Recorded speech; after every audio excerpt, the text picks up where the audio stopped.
अस्सलामुअलैकुम नाजरीन। इस एपिसोड के आगाज में हम देखते हैं कि सुल्तान इज्जतुद्दीन से कहते हैं कि सब मामला आपके सामने खुल चुका है। अब बेहतर यही होगा कि जो इल्जामात आप लोगों ने मजहर और काजी फाजिल पर लगाए थे उनके लिए आप उनसे माफी तलब करें। इज्जतुद्दीन काजी फाजिल और मजहर से इस मामले पर माफी तलब तो कर लेता है, लेकिन अभी भी वह अय्यूबी रियासत को तस्लीम नहीं करता। इज्जतुद्दीन और तुमन दोनों अय्यूबी रियासत से लाताल्लुकी जाहिर करते हुए वहां से चले जाते हैं। दूसरी तरफ हम मजहर और काजी फाजिल को एक कमरे में देखते हैं। मजहर काजी फाजिल का शुक्रिया अदा करता है कि आप लोगों ने आखिरकार मुझे बेगुनाह साबित कर दिया, और उसी लम्हे कमरे के अंदर जैनब खातून दाखिल होती है, जिसे देखकर काजी फाजिल खुश होते हैं। यहाँ मजहर और जैनब शाम से जल्द जाने का फैसला करते हैं, लेकिन काजी फाजिल इसरार करते हैं कि कुछ देर आपको मेरे पास रुकना होगा। काफी बार काजी फाजिल की जिद करने पर वह मान जाते हैं कि वह कुछ देर आपके पास कयाम करेंगे। इसके बाद कौद्स का मंजर हम देखते हैं, जहां पर बादशाह बाल्डोइन बिस्तर ए मरगा पर अपनी जिंदगी के आखिरी अय्याम गुजार रहा होता है। सबीला भी अपने भाई के साथ उसके दर्द में बराबर की शरीक होती है। बाल्डोइन अपनी बहन से कहता है कि मेरा वक्त करीब आ चुका है। मैं चाहता हूं कि मेरे बाद कुद्स का कोई वारिस हो, और जो मुआहिदा हमने सलाहुद्दीन के साथ किया है उस मुआहिदे को आगे लेकर चले। मुझे इस बात की खुशी है कि मेरे बाद कोई तो है जो कि लॉर्ड गाय को लगाम दे सकता है, और वह सिर्फ सबीला है। सबीला भी इस बात का अहद कर लेती है कि वह अपने बाबा और भाई के बाद कुद्स का वैसे ही ख्याल रखेगी जिस तरह उन्होंने रखा था। शुभा कैले का मंजर हम देखते हैं, जहां बालिन और मार्कोस हज के रास्तों की हिफाजत को यकीनी बनाने के लिए कोशां होते हैं। बालिन मार्को से कहता है कि हमें जतीलियोन से मुहतात रहना चाहिए। वह शैतान किसी भी वक्त मुआहिदे को नुकसान पहुंचा सकता है। सिपाहियों को इस बारे में आगाह कर दिया जाए। कोद्स में हम देखते हैं जहां सबीला, मारिया और विलियम इस बात पर परेशान होते हैं कि बादशाह की तबीयत काफी ज्यादा खराब थी। सबीला उनसे कहती है कि मैं अपने भाई को इस तरह मरता हुआ नहीं देख सकती, और खास तौर पर यह तख्त लॉर्ड गाय के हाथ में तो बिल्कुल नहीं जाना चाहिए। और इसी गुस्से के साथ वह अपना खंजर मेज में गाड़ते हुए इस बात का अज़्म करती है कि वह लॉर्ड गाय को जिंदा नहीं छोड़ेगी। शाम का मंजर हम देखते हैं, जहां शमसा खातून अपने नन्हे मुन्ने बेटे को सुलाते हुए उसे लोरी सुना रही होती है। इसी दौरान सुल्तान कमरे के अंदर दाखिल होते हैं। शमसा खातून सुल्तान को देखकर उनके पास जाने लगती है, और सुल्तान के पास जाकर उन्हें तसल्ली देती है कि परेशान होने की जरूरत नहीं, आपके बोझिल दिल को जल्द ही सुकून मिलेगा। जिस वजह से आप परेशान हैं, इंशाअल्लाह अल्लाह के हुक्म से आपकी यह परेशानी जल्द हल हो जाएगी। बाहर हम देखते हैं, जहां सुल्तान के साथी अभी भी अमन के मुआहिदे से खुश नहीं होते, जिस पर काजी फाजिल सुल्तान के तमाम साथियों को समझाते हैं कि कुद्स की राह से उन्हें कोई भी हटा नहीं सकता। कुद्स हमेशा से हमारा रहा है और हमेशा ही हमारा रहेगा। अंदर हम देखते हैं, जहां फातिमा खातून अपने बेटे से मिलने आती है और सुल्तान को तसल्ली देती है कि बेटा परेशान होने की जरूरत नहीं। मैं देख रही हूं कि आज इनके दोस्त अमन के मुआहिदे की वजह से उससे नाराज हैं, लेकिन इंशाअल्लाह तुम जल्द देखोगे कि यही तुम्हारे दोस्त इस्लाम के परचम के साए तले इकट्ठे होकर कुद्स में दाखिल होंगे। माँ की तसल्ली को सुनकर सलाहुद्दीन के दिल को काफी करार महसूस होता है। दूसरी तरफ हम देखते हैं, जहाँ काजी फाजिल मजहर और जैनब को तोहफे में एक घर देते हैं। ये देखकर जैनब काफी ज्यादा खुश होती है, और मजहर काजी फाजिल का शुक्रिया अदा करने लगता है। काजी फाजिल मजहर से इजाजत लेते हुए जैनब को उसके नाम का एक खूबसूरत तोहफा देते हैं। यह देखकर जैनब और ज्यादा खुश हो जाती है, और इसी दौरान काजी फाजिल जैनब को शादी की पेशकश करते हैं।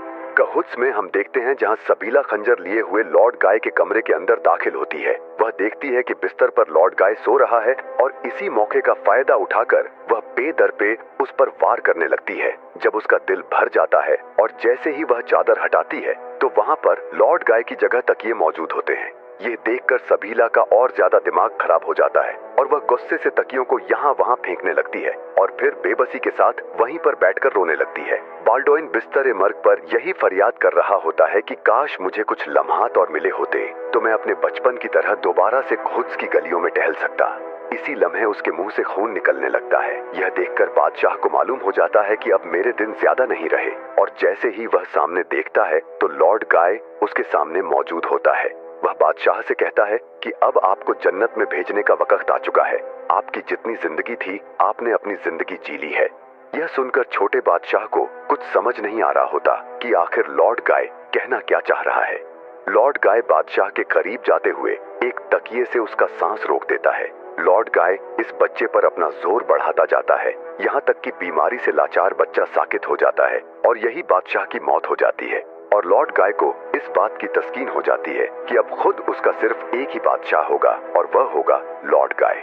शाम का मंजर हम देखते हैं जहां सुल्तान बालकनी में ठहरे कुछ सोच रहे होते हैं कि इसी दौरान काजी फाजिल आकर सुल्तान से कहते हैं कि उनके फैसले की वजह से हम कुद्स से दूर हो गए हैं और आपकी कुर्बानी इज्जतुद्दीन के आगे कोई मानी नहीं रखती। ये सुनकर सुल्तान काजी फाजिल से कहते हैं कि हुदैबिया के मुआहिदे में भी रसूल अल्लाह सल्लल्लाहु अलैहि वसल्लम ने अमन के मुआहिदे पर कुछ नुकात पर सहाबा को एतराज था, लेकिन वही मुआहिदा फतह मक्का का सबब बना और इंशाअल्लाह तुम देखोगे कि जो मुआहिदा हमने किया है यही मुआहिदा हमारे लिए कुद्स की फतह बनेगा। मुझे मेरे रब पर पूरा भरोसा है, एक दिन जरूर आएगा जब हम कुद्स को फतह करेंगे। कुद्स में हम देखते हैं जहां लॉर्ड गाय बाल्डोइन को मारने के बाद सबीला के पास आकर उससे कहता है कि कुद्स की दीवारें इसकी जासूस हैं। तुम्हें क्या लगा था कि तुम मुझे इतनी आसानी से मार दोगी? ये तुम्हारी भूल है। इसी दौरान महल के अंदर हंगामा उठता है। लॉर्ड गाय उसे रोकते हुए कहता है कि कहां जा रही हो? अब बाल्डोइन के लिए कुछ भी नहीं किया जा सकता, लेकिन वह उसकी नात सुनते हुए अपने भाई की तरफ दौड़ पड़ती है। पीछे लॉर्ड गाय बिस्तर पर लेटते हुए कहता है, बादशाह बाल्डोइन का सफर लंबा रहा। बाल्डोइन के कमरे में हम देखते हैं जहां तबीब मारिया और विलियम को बताता है कि यह मौत फितरी है। इसी लम्हे भागते हुए सबीला अपने भाई के कमरे के अंदर दाखिल होकर उसके पास बैठकर कहती है कि इस नन्ही जान ने कुद्स की सल्तनत का बोझ उठाया है। ये सुनकर विलियम की आंखों से मुसलसल आंसू जारी होते हैं। आज बादशाह बाल्डोइन का इख्तिताम हो चुका था। शाम में हम देखते हैं जहां सुल्तान अपने तमाम वुज़रा के हमराह दीवान के अंदर मौजूद होते हैं। सुल्तान के तमाम वुज़रा अभी भी इस मुआहिदे से खुश नहीं थे।